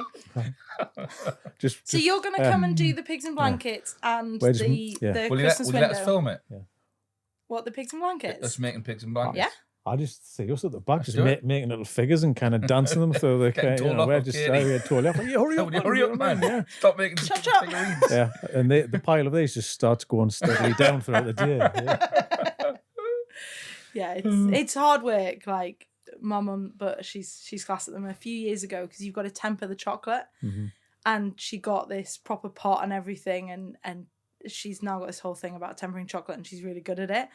But I remember the first year when she was trying to use the pot and the thermometer, and it was just driving her wild because every time it's so temperamental, and every time she just about got it right, like the doorbell would go off, and she'd be like, didn't know whether to like stick with the chocolate. Or you stick with the chocolate, you stick with the chocolate. I think. Yeah. That would miff you, wouldn't it? You turn off Amazon delivery and your chocolate's gone bad. Yeah, your chocolate's burned. Oh, no. Are you not going to eat yours? I'm going to save mine for later. Okay. There is one spare. Is that offending you? No. I'm going to save mine for later. And then you're going to try and steal it. I've already got my eyes on it. Yeah, there is another one over there. You know what I'm going to do? Because I want to kind of share it with the family because it's such a special thing, right? You're going to regret that. I'm going to precision honestly, Dan, razor cut. I'm going to razor cut this thing, right? And then I'm going to put it to the masses of the farm. The problem is you've now said this on the podcast. You now have to. You've committed to it. Like, so what I'm going to get a text off Chris off this thing like, do you have any more? Where's that other box? You've set yourself up now. Actually, you edit the podcast though. Exactly. So you set yourself up to committing to that. And now you're going to be tempted all afternoon to eat it. No. You've got to stick by you. Oh, come on, man. Me. You're joking, aren't you? It's very good, like. It's easy. Very good. Mr. Willpower sitting there, man, Katie. I'll be sitting in a bath of chocolate and I won't take a sip. So let's go for our menu. Are we go menu? Let's go menu. Let's go menu. Okay, then, Katie, if you pick 2 from anywhere in the menu, please, and then we will finish with the Greg's order. When we say pick 2, it's how you interpret the question. And then yes. We'll explain. You see anything that catches your eye along that menu, and then we'll tell you what it is, if we can remember. What's the menu about again? Top 3. Yeah. I'm a bit nervous. I feel like I'm gonna get stuck. Top 3. No, top 3. Okay, Right. top 3. I don't know why I'm taking them back. So top 3, we've gone from we've done sandwich films, we've done crisps, we've done chocolate bars. I think for Katie, right? Top 3 meats. I'm gonna go. What's your top? Cuts?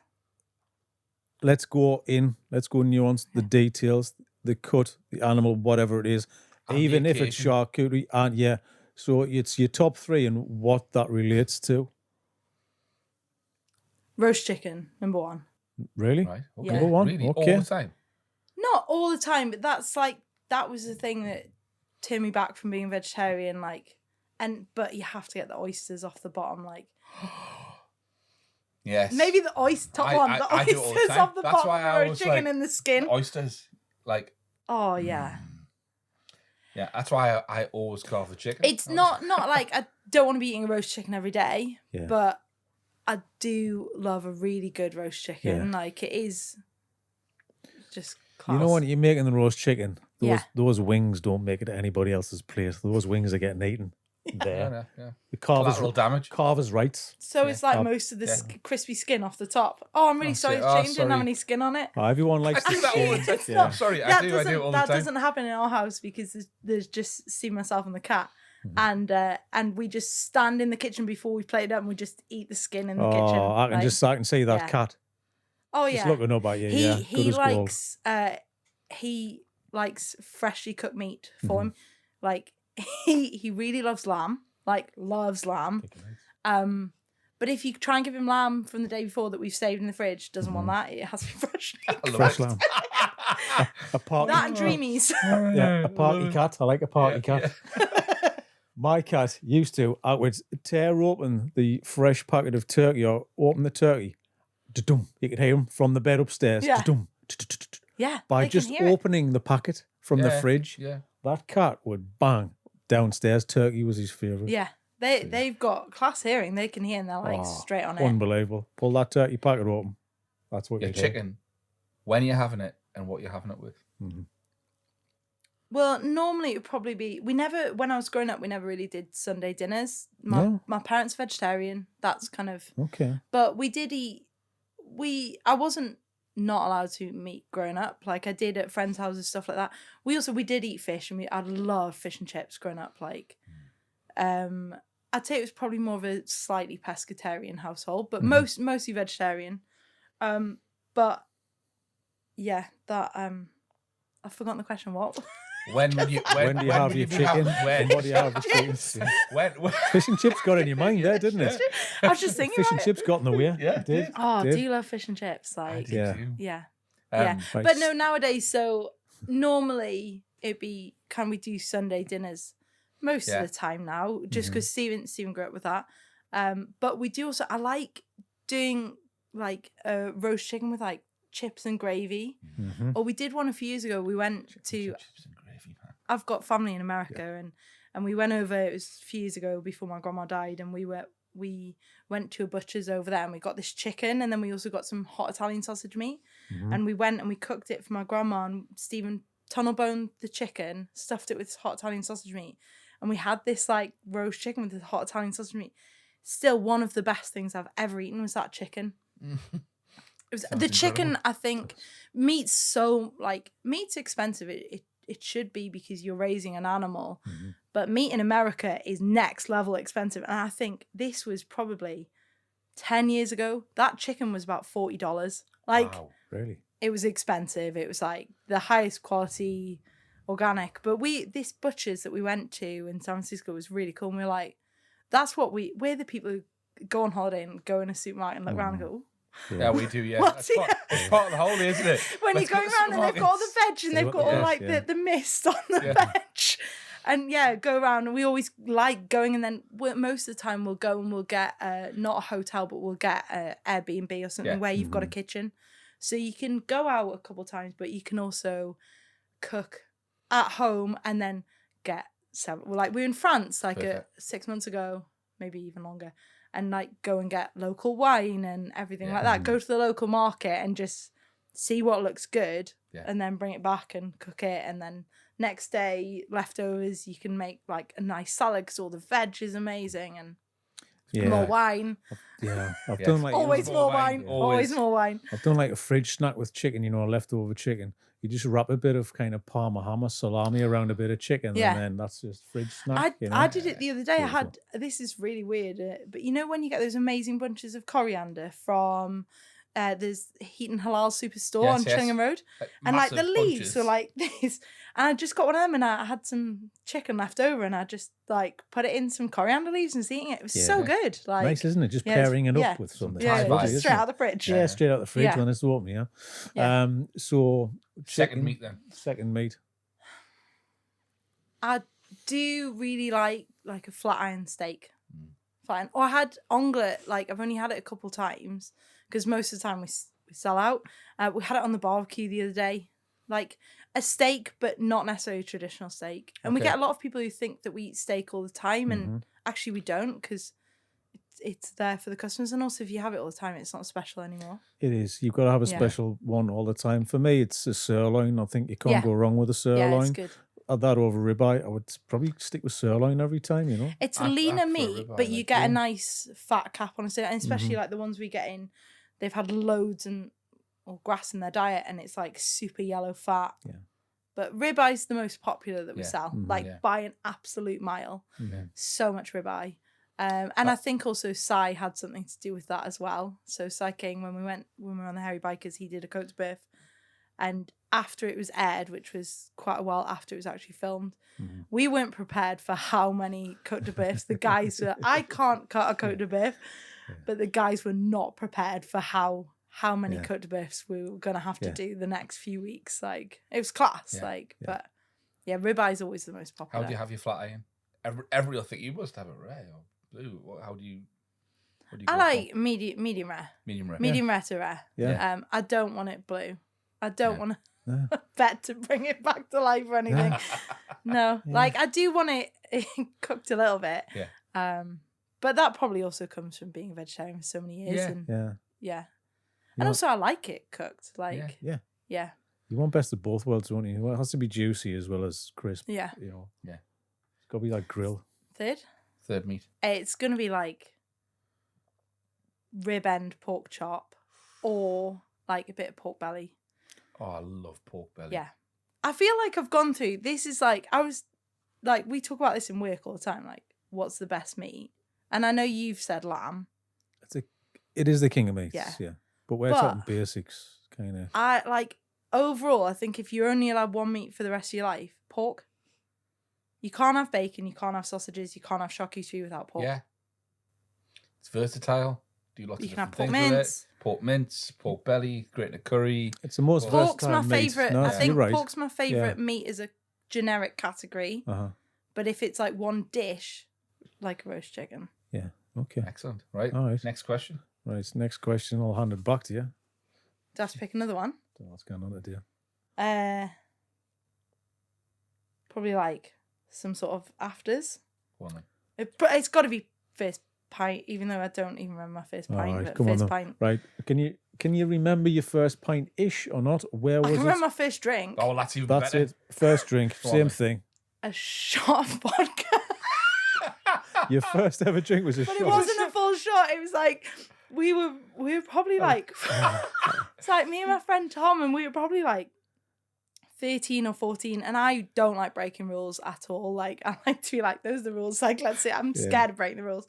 And my friend Tom was like, yeah, let's do it. My brother was like really young as well, and he was like, yeah, let's do it. And I was like, I don't think we should do this. Like, where were you? Were you in my parents' house. Yeah. Like my friend Tom would come for sleepover, and we like put all the mattresses down. I think we pulled every mattress from the house apart from my parents' one into the living room, and like every duvet, and like we covered the living room so the floor was just that. And he went and got this bottle of vodka, and like, what's I tried. Missing? It wasn't like a shot. I think it was like a capful, and I was just like, oh, this is the most disgusting thing I've ever tried. I'm not going to ease myself in here. We're just going to go I think all in with like a shot of vodka. First pint, I remember like beers at house parties was, or like going out and like Bacardi Breezes and WKDs and VKs. Yeah, all but that really nasty. your first drink's a better story, though. Do you know what I mean? I think you need to change that. Should we cross it out now? Yeah, that's all right. We can make it up. Doesn't matter. We wrote the thing. So it's, I think like... That's it. I just want to be in the room to see all of your faces when you had that first nip of vodka. Because it's not pleasant. It's not. Who wants to drink that? I'm not. It should put you off for life, shouldn't it? Really? No, like, I don't really drink that many spirits. I like a gin and tonic. I like a cocktail, but I don't drink spirits. We did go through. I love Negroni, and we went through a phase. Talk about this. My favorite cocktail. So good. We went through a phase of actually drinking them quite a bit when we were out, and Simon and I were like, "This is really expensive. Let's just make them at home." And then we started making them at home. We realised that it's actually probably much worse for your health because we were going through quite a lot. Well, they're getting bigger, Katie. Yeah, they're getting stronger. I could go back to the kitchen when I could just make a big Negroni. Yeah, exactly. And then it's like, we finished that one because we drank it at the same speed. Because if you've got a half pint and your friend's got a pint, you drink it the same speed. A half pint of Negroni is like your whole week's... Pint of wine. Pint of wine, yeah. I think you've got problems when you're not when you're drinking wine out of the bottle, not out of the glass. You know. Have you done that before? Yeah, drank wine out of a bottle. Yeah, straw pedos and wine. I'll tell you. I've got a picture of me in Paris sitting drinking wine out of a bottle in a window. The one thing I did regret was at the end of a New Year's Eve night drinking vodka and wine in the same pint glass. What, mixed? It didn't end well. Mixed? Ended up painting the bathroom. Oh no! With my mum's homemade broth. You had that as well? That's after I got back, but I couldn't remember. I thought somebody had thrown up in the bathroom. Question: was it white wine or red wine? It was white wine. Well, I can give you a mark for that. Like white wine, the worst thing. It just took right over the edge on that one. You know when you go, this will be a good idea, and there's nothing left. And then you're like, no. Yeah. I've just had so many flashbacks right now. The first one was I really shouldn't be telling the story.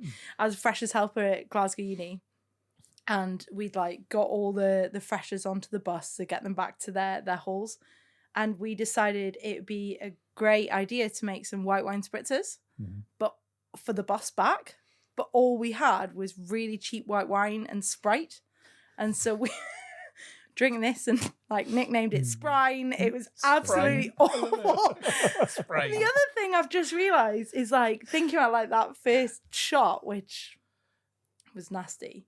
When you're a kid and you steal the booze and then you top it back up with water. Yeah. And my parents didn't really drink many spirits at all. They always have wine. And then I've got a younger brother. He then was also doing the same. And obviously years go by and I've moved out. This is when we were living in London, Steve and I. And I'd been given all these bottles of spirits from my parents' house because they're like, we don't want them, we're not going to drink them. And I'd carried them round. I'd literally carried them around every house and flat we'd moved in, just because we don't drink many spirits. And one night we were having this dinner party with our friends, and I was like, we'd run out of beer and wine. And we drank all the port, and I was like, it's fine. I've got some Beefeater gin, that we've had for years. And I pour it out and we drink it, and we're all like, it's just water. I've been carrying it. Years of topping it up. First me and then my brother. And nothing literally left. been carrying it around. 10 houses. Every house had carried this with me, every single move. And we were just absolutely cracked up. I was just it took me a moment, and then I was like, the penny dropped. This is karma. This is karma. I love that. I absolutely love Your kids, this is what you're going to have to do. Keep all the good booze somewhere completely hidden and have that, and then give it to them and be Decoy here you bottles go. around the house. Yeah. Leave it lying around. Yeah. Don't touch that, mind. Just put a Sharpie line on it. Sure. Yeah. That's great. I can't believe I've literally just That's great. Say triggers memories. It does trigger memories. Triggers memories. That's the point. Quick question before you go on to the last question. So did you go to Glasgow Uni? Yeah. I went to Glasgow Uni, and then I did a master's at Northumbria. So I did earth science, so basically geology, for 4 years. And I realised I was thinking about going into oil, but I was talking to my parents, and my mum really didn't want me to go into oil, and I was like, well, maybe I could go into hydrogeology because that's very similar. Looking for water, it's probably better for the planet long term.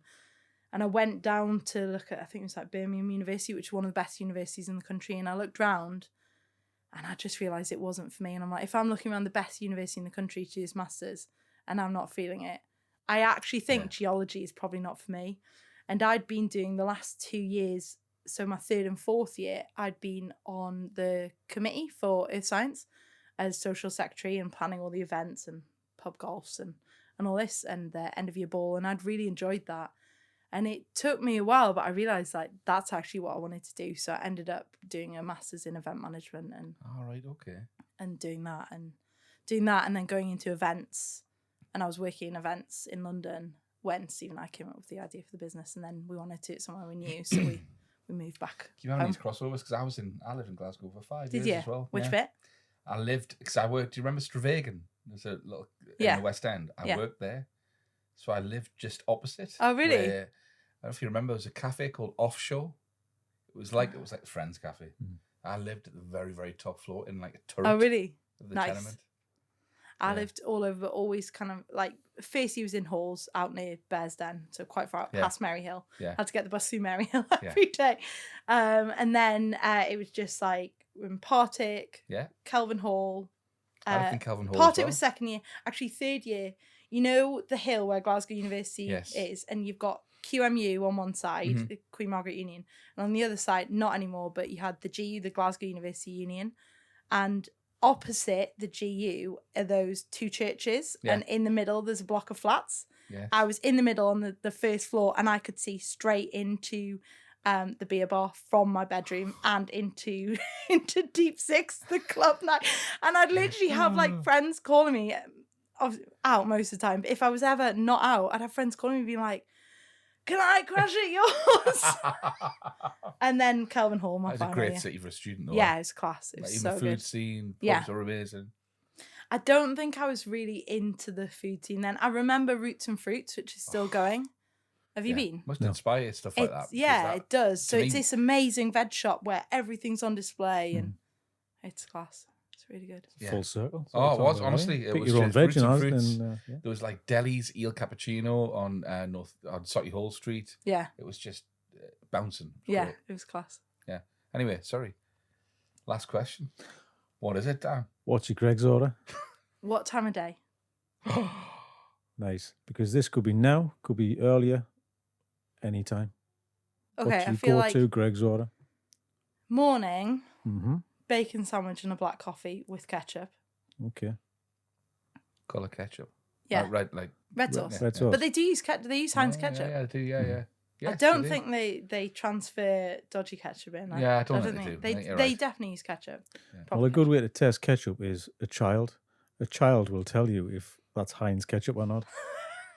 I don't have a child to bring with me to Greg's to be like, can you just do a taste test? Well, if you want one, just give us a shout, yeah? Okay, we can hire one in. Afternoon. I like trying all their new, like, seasonal pasties. Oh, like, nice. I tried their new katsu chicken one. I quite enjoyed that. Yeah. I also, this year, was the first time I ever had a festive bake. I don't know, I've not had one before. I haven't had one Changed my life. Did it really? I really enjoyed it. I like that. What's kind of festive like bake again? It's like turkey sauce, stuffing, cranberry. I really enjoyed it. It didn't change my life. That's obviously a joke, but I really enjoyed it because every year people are like, have you had a festive bake? I couldn't get enough of them. Not doing that every day, but yeah. Okay. Anything with it? Drinks, sweets, sides. Yeah. I mean, morning coffee. Mm-hmm. Yeah. Probably not the afternoon. No. No. So festive bake, that's it. No drinks, nothing. Will you have tea or coffee with that on a festive bake? Because you got to remember, this is winter time. It's near Christmas. Are you having something with that? I don't know. Well, maybe. If it's the afternoon, it'd probably be a soft drink. Okay. I wouldn't get. I think I'd only get a coffee from Greg's if there's no other better coffee around. Like, do you know what I mean? Like, it's on offer. Like, you're gonna do it. But if there's a better coffee around, I'd rather get a better coffee. Yeah. Like. So how often do you visit Greg's? Do you frequent often or not? Or is this a treat? No, I'd say like not every day, but like when we're going between the shop and our production unit, which is over Denton Way, like there's Greg's on the way or McDonald's, and if we haven't had breakfast, it's going to be Greg's. Yeah, it's the only thing that's open early on, isn't it? Especially if you're going over super early, like they are open, like, and it's fills you up. Well, they know exactly how to market. They know how to do business.